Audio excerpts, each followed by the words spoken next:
Tiết tôm nâng sẽ va cam rọt ba là không dừng cả dương nhóm chỉ cần nạp bạc phun xịn pếch lọp co sang bật tê lọp đợt ngon bật tê bộ dương quan trò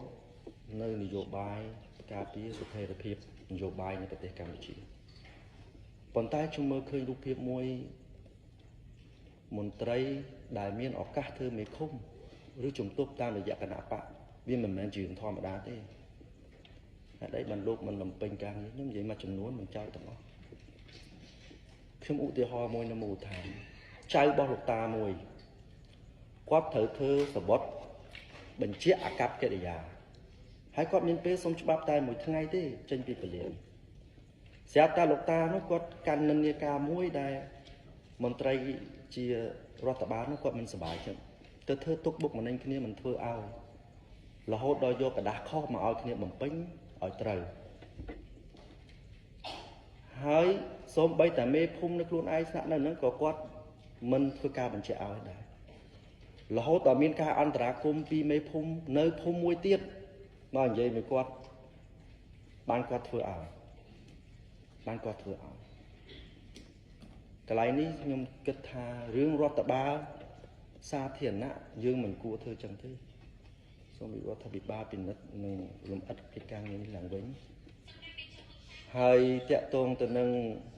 គ្នាជាក្មេងគ្នាអត់ដឹងចាស់ទុំពីមុនលោកមានរឿងអីទេគ្រាន់តែលោករកសេវាដើម្បីឲ្យគ្នាមានជីវភាពធ្វើការហើយគ្នាធ្វើការនៅពលាននោះប្រឈមមុខនឹងគេប្រឈប់ទៀតបើសិនជាសុំច្បាប់គេយូរព្រោះនៅពលានអត់បានទេកន្លែងមួយទៀតដែលខ្ញុំឃើញថាគួរតកែប្រែមេឃុំរបស់គណៈបកមួយគាត់មានសិទ្ធិធ្វើមេឃុំប៉ុន្តែសាលាឃុំគាត់អត់នៅទេគាត់នៅមន្ទីរបក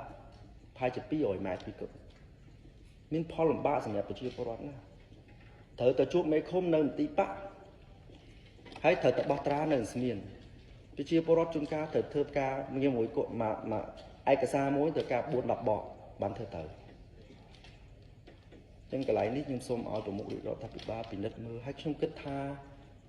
ការគ្រប់គ្រងរដ្ឋបាលឃុំគឺជាកោសិការបស់ជាតិមួយដ៏ធំពីមជ្ឈការនវានុវត្តន៍ទៅដល់ថ្នាក់ឃុំធំថ្នាក់ឃុំសង្កាត់នេះគឺជារឿងមួយដ៏ធំរបស់ប្រទេសជាតិបើឃុំមួយដឹកនាំបានល្អប្រជាពលរដ្ឋសប្បាយចិត្តរីកចម្រើនស្មើនឹងកោសិការបស់មនុស្សមួយរីកចម្រើនណាអញ្ចឹងកន្លែងនេះខ្ញុំសូមឲ្យរដ្ឋាភិបាលហើយសូម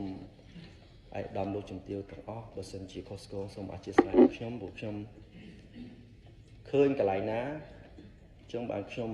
នឹកឃើញពី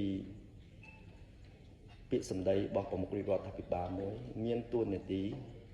មានឱកាសប៉ុន្តែពាក្យមួយដែលយើងត្រូវនិយាយគឺថាហ៊ានធ្វើឬអត់ចឹងបានខ្ញុំអង្គុយលើទួនាទីនេះក្នុងនាមជាប្រតិភូប្រធានគណៈបកហ៊ុនស៊ិនពេជ្រខ្ញុំសូមជូនជាទស្សនៈទានទៅជូនប្រមុខរដ្ឋាភិបាល